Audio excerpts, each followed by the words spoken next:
Okay, good morning. કેમ છો? જય શ્રી કૃષ્ણ. જોઈ લઈએ 12 કોમર્સ આંકડાશાસ્ત્ર પ્રકાર નંબર 4 4.2 બેટા ચોથો દાખલો જોવો, કારણ કે આલેખ દોરવાનો છે એટલા માટે એક રીતે એ પણ જોઈ લઈએ આપણે, એટલે આપણે 4.2નું કામ પૂરું થઈ જાય. દાખલા નંબર 4 જુઓ, આપ્યું છે ભારતમાં જુદી જુદી વસ્તી ગણતરીમાં મળેલ માહિતી મુજબ લગ્ન સમયે સ્ત્રીઓની સરેરાશ ઉંમર નીચેના કોષ્ટકમાં દર્શાવેલ છે. આ માહિતી પરથી સુરેખ વલણના સમીકરણનું અન્વયોજન કરવાનું, એટલે કે વલણ મેળવવાનું છે. વલણનું સમીકરણ એટલે વાય કેપ મેળવવાની અને તેને આલેખ વડે દર્શાવવું. અને 2021ના વર્ષ માટે ચલનું અનુમાન. 3 બાબતો છે: આલેખ દર્શાવવો, સમીકરણ અન્વયોજન એટલે કે વાય કેપ શોધો, અને 2021ના વર્ષ માટે અનુમાન કરો. વસ્તી ગણતરી આપી દીધી બેટા, વસ્તી ગણતરીનું વર્ષ આપી દીધું છે અને લગ્ન સમયે સ્ત્રીઓની સરેરાશ ઉંમર આપી. ઓકે ને, લગ્ન સમયે સ્ત્રીઓની સરેરાશ ઉંમર 17.7, 18.7, 19.3, 20.2, 22.2, ટોટલ સરવાળો કરો 98.1 વર્ષ. ઓકે ને, આ વસ્તી ગણતરી આપણને આપી દીધી. આટલી બે વસ્તુ આપી છે. આપણે એના આધારે પહેલાં તો વલણ શોધવાનું, એનું સમીકરણ વાય કેપ શોધવાની છે. એટલે એના માટે આપણે પહેલાં તો ટી લઈ લઈશું બેટા. પહેલા વર્ષ માટે 1, બીજા વર્ષ માટે 2, 3, 4, 5. ઓકે ને, તો 5 ને 10, 15, કુલ 15. પહેલું કામ આપણે શું કરીએ છીએ, ટી બાર શોધી નાખીએ, એટલે કે સિગ્મા ટી અપોન n બરાબર તો 5 છે. 1, 2, 3, 4, 5 છે જ. n બરાબર 5 છે બેટા. તો ઓકે, 15 ભાગ્યા 5 એટલે 5 તરી 15. ટી બાર આપણને 3 મળ્યો. આ જ રીતે આપણા વાય વર્ષ એટલે વાય થયું ને બેટા. વાય બાર શોધી નાખો. વાય બાર બરાબર 98.1 અપોન 5 है ना. सिग्मा सूत्र મૂકો તો sigma y upon n, right ને, બરાબર 98.1 અપોન 5. કેલ્સીનો ઉપયોગ કરો એટલે આપણને બેટા એની ગણતરી મળી જાય. 19.62 જવાબ આવે છે. જોઈ લેજો, 19.62. આ શું થયું? વાય બાર થયું. ઓકે ને, હવે આપણે શોધવાનું છે શું? ટી સ્ક્વેર અને ટી વાય, રાઈટ ને. પહેલાં ટી સ્ક્વેર શોધે. 1નો વર્ગ 1, 2નો વર્ગ 4, 3નો વર્ગ 9, 9 ને 10 ને 4નો વર્ગ 16, 5નો વર્ગ 25, 16 ને 4 20 ને 10 30 ને 55. સરવાળો કરો એટલે સિગ્મા ટી સ્ક્વેર બરાબર 55 આવે બેટા. ઓકે ને, હવે શું કરવાનું છે? ટી વાય શોધવાનું આપણે, પહેલાં બી શોધવા માટે, રાઈટ ને. ટી વાય એટલે આ બંને 17.7. ટી અને વાય આ બંનેનો ગુણાકાર કરવાનો બેટા. 17.7, 7 દુ 14, વધી 1, 8 દુ 16 ને 1 17, વધી 1 2 ને 1 3, 37.4. ઓકે ને, 3 તરી 9. તમે કેલ્સીથી કરતા જાઓ. 9 તરી 27, 3 ને 2 5, 57.9 થાય. આ બંનેનો ગુણાકાર કરવાનો છે. 4 દુ 8, સોરી 4 દુ 8, 4 0, 4 દુ 8 80.8.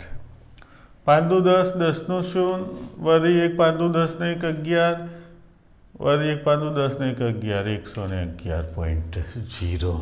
ઓકે, આને સરવાળો કરો એટલે 304.8 થાય બેટા.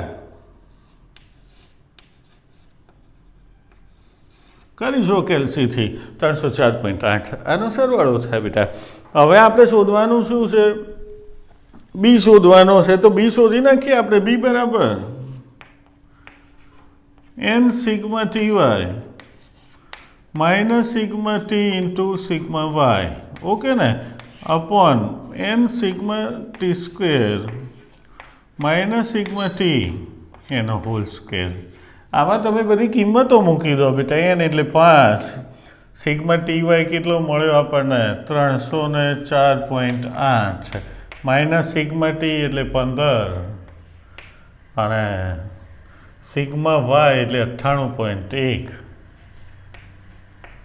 ઓકે ને, અપોન n બરાબર 5 સિગ્મા ટી સ્ક્વેર એટલે 55 માઇનસ 15 ટીનો હોલ સ્ક્વેર સિગ્મા ટીનો હોલ સ્ક્વેર એટલે 15 આ બધાનું કેલ્ક્યુલેટર કરો તમે આનો ગુણાકાર કરીને આ બધા એમાંથી બાદબાકી કરીને ભાગાકાર કરો એટલે આપણને આનો ટોટલ 1.05 હું સીધો લખી દઉં છું બી બરાબર 1.05 મળે છે બેટા બી બરાબર 1.05 ઓકે ને તમે કેલ્સીનો ઉપયોગ કરજો બેટા બરાબર છે ને આ બંને 52.5 ભાગ્યા 50 થાય બરાબર છે ને એ તો તમે કરશો એટલે આવી જશે હવે શોધવાનું શું રહ્યું આપણે એ શોધવાનો છે તો એ બરાબર વાય બાર માઇનસ બી ટી બાર રાઈટ ને વાય બાર માઇનસ આપણે એ શોધવું છે તો વાય બાર કેટલો મળ્યો છે 19.62 માઇનસ બી એટલે 1.05 અને ટી બાર એટલે 3 રાઈટ ને 5 15 19.62 માઇનસ 3.15 કરો ને એટલે તમારે જો 16.47 આવી જશે 16.47 આપણને એ મળ્યો બેટા એટલે કે આપણી વાય કેપ કઈ થઈ અહીં લખે કોઈ ચિંતા નહીં વાય કેપ બરાબર એટલે કે વલણનું સુરેખ સમીકરણ આપણે રાઈટ ને વલણનું સુરેખ સમીકરણ ઓકે ને વાય કેપ બરાબર એ પ્લસ બીટી માટે વાય કેપ બરાબર એ બરાબર કેટલો મળ્યો 16.47 પ્લસ બી એટલે 1.05 અને ટી આપણી વાય કેપ મળી ગઈ ઓકે રાઈટ ને બીજું પૂછ્યું છે 2021ના વર્ષમાં અનુમાન કરવાનું છે તો વર્ષ 2021 માટે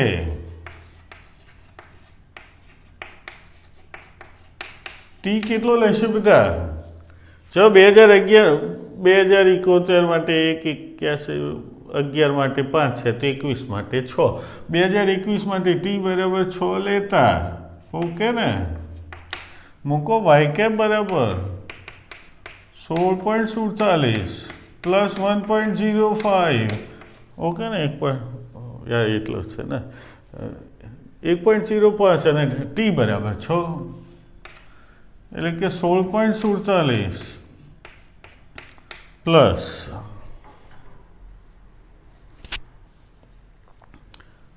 5.30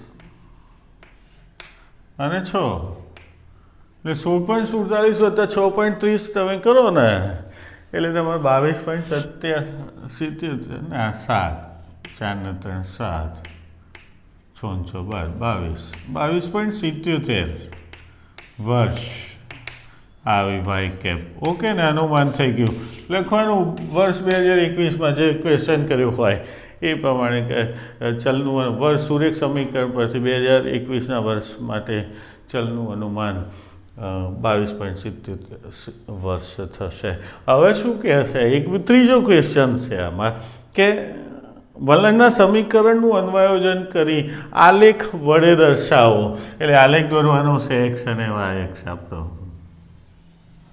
જોઈ લઈએ બેટા આલેખ પણ એટલે આપણું આ ન્યૂનતમ વર્ગોની રીત પૂરી થઈ જાય એની લાસ્ટ રીતનો દાખલો છે આપણો આ એક્સ આ વાય ઓકે ને આ ઉગમ બિંદુ એટલે ઉગમ બિંદુ લખી નાખું ને ઉગમ બિંદુ આની કિંમત 0 0 બરાબર ને એક્સ એક્સ અને y minus y plus minus x okay ને એક્સ એક્સ પર આપણે આ સમય લઈએ ને આ એટલે કે ટી લઈએ 1 2 3 4 અને વાય એક્સ પર આપણે આ વાય લઈએ એટલે આપણી મૂળ શ્રેણી આવી જાય સિમ્પલ જો હવે પહેલાં શું છે 1 2 3 4 5 છે એટલે એ તો સિમ્પલ 1 સેન્ટીમીટર કાં તો 2 સેન્ટીમીટર બરાબર 1 લઈ લો તોય ચાલે અને 1 સેન્ટીમીટર બરાબર 1 લો તો નાનો તમારો આલેખ થશે એટલે હું અહીં 2 સેન્ટીમીટર બરાબર 1 આપણે લઈ લઉં છું બેટા ઓકે ને આ 1 2 3 4 5 6 7 8 મેં એટલું થોડું આગળ વધાર્યું. ઓકે ને, જોઈ લઈએ આપણે જેને વાય અક્ષ પર. આમ તો વાય અક્ષ પર જોઈ લો ને કેટલા સૌથી મોટું 22 છે અને આ 17.7 છે, રાઈટ ને. તો આમ તો 16 17 એક લઈએ તોય ચાલશે, 17.5 લઈએ તોય ચાલશે, 0.5 ઉમેરતા જઈએ તો પણ ચાલશે. ઓકે ને, એક પોઈન્ટ આગળથી લઈએ આપણે, 16થી લઈએ, 16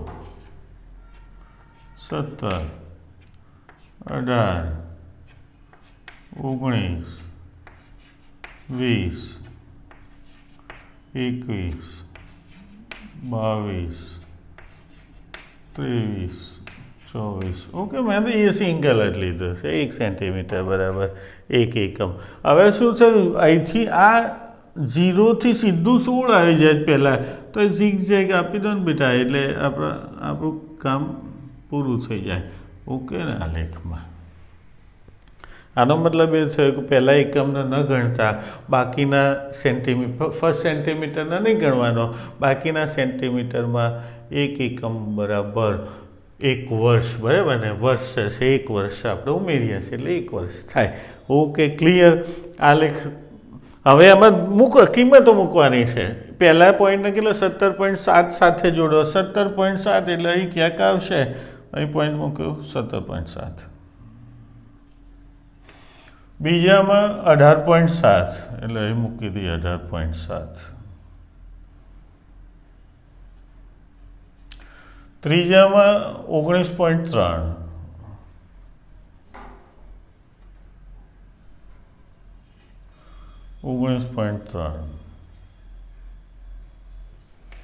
ચોથામાં 20.2, આ બાજુ 4 અને આ બાજુ 20.2. ઓકે ને. પાંચમાં 22.2. ઓકે, 5 અને 22.2, રાઈટ ને. હવે કંઈ કરવાનું છે નહીં, સ્કેલ પકડો અને આને સ્કેલથી તમે આને જોઈન્ટ કરી લો. સિમ્પલ થઈ ગયું. મારે પરફેક્ટ માપ ના હોય એટલે થોડું એ થાય, તમારે પરફેક્ટ આવશે બધા. ઓકે ને. આ શું છે, મૂળ શ્રેણી થઈ, મૂળ શ્રેણી. હવે વલણ છે ને બેટા, વલણ કેવું છે કે એકચ્યુઅલી ફ્રી હાથે આપણે દોરીએ છે, પેલા કર્વ દોરીએ છે, પણ આમાં જુઓ 1 પોઈન્ટ આગળ લો અને 1 પોઈન્ટ પાછળ લઈ લઈએ એટલે આપણું કામ થઈ જાય. વલણમાં હંમેશા એવું હોય, બરાબર છે ને. ઓકે ને, 1 પોઈન્ટ આગળ લઈએ એટલે કેટલું થાય જુઓ. પહેલામાં ફર્સ્ટ 17 ક્યાં ગયો આપણો વાય કેપ કેટલી હતી, 19.62, રાઈટ ને. Okay, sorry y cap 16.47. એમાં કોઈ પણ ઉમેરીએ છે 1.0 પહેલો પોઈન્ટ 16.47નો લો, આ તો સમજવા માટે છે. 16.47નો લઈ લઈએ આપણે પહેલો પોઈન્ટ, અને આ ફર્સ્ટ નહીં, એનાથી પછીનો પોઈન્ટ એક વચ્ચે. ઓકે ને, 16.47 સીધું દોરો તોય ચાલે, પણ હું એક તમને સિસ્ટમ આપી દઉં બેટા. આ 16.50 જેવું છે ને એટલે ત્યાં મૂક્યું મેં. ઓકે, અને બીજું લાસ્ટ 2011 સુધી શોધ્યું છે ને, તો 2021નું એકલો, 2021 માટે તો આપણે હાલ જ હવે ગણે 22.77. ગણતરી એક વધારે મૂળ શ્રેણીથી એક ઓછું ને એક વધારાનો પોઈન્ટ જે આવ્યો હોય ને, આ 22.77 આવ્યો છે, તો 22.77 એક પોઈન્ટ મૂકો, 22.77 અને 5ની આગળ 6. ઓકે,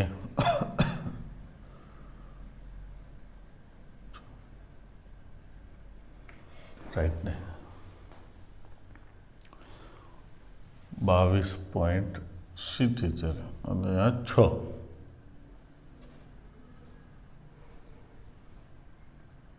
ઓકે,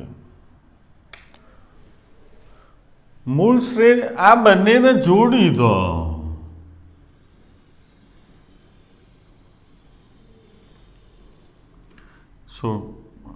એટલે કે તમને આ વલણ મળી ગયું સીધું. આ બંનેને આ પહેલો છેલ્લા પોઈન્ટને જોડો એટલે વલણ મળી જાય બેટા. આ થોડું મારે દોઢું આવ્યું હશે, બરાબર છે, થોડું મેનેજ કરી લેજો બેટા. આને વલણ તમને આલેખમાં દોરો એટલે તો બેસ્ટ આવી જાય, બરાબર છે. આમ એકચ્યુઅલી કેવું છે,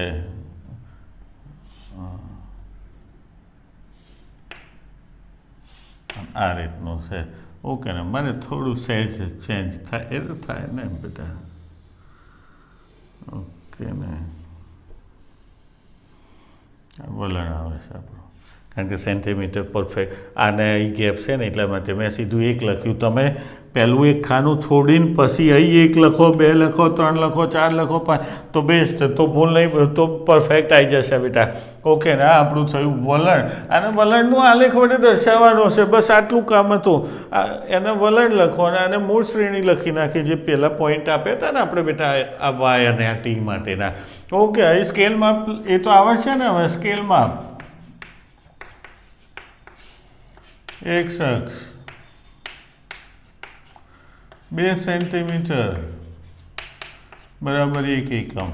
ઓકે ને, વાય અક્ષ પર વાય અક્ષ 1 સેન્ટીમીટર બરાબર 1 વર્ષ. ઓકે, ક્લિયર થઈ ગયું. સ્કેલમાં લખી લે નાખવાનું એટલે આપણું કામ બેટા. ઓકે, પૂરું થઈ જાય. હાલ એક કમ્પ્લીટ મગજમાં ઉતરી ગયું. ચેક કરજો, બીજા આવા દાખલા કાઢજો એટલે ખબર પડી જશે બેટા. જોઈ લેશું કંઈક આગું પાછું હશે તો. ઓકે ને, ના આવડે તો ધ્યાન દોરજો. Okay, thank you.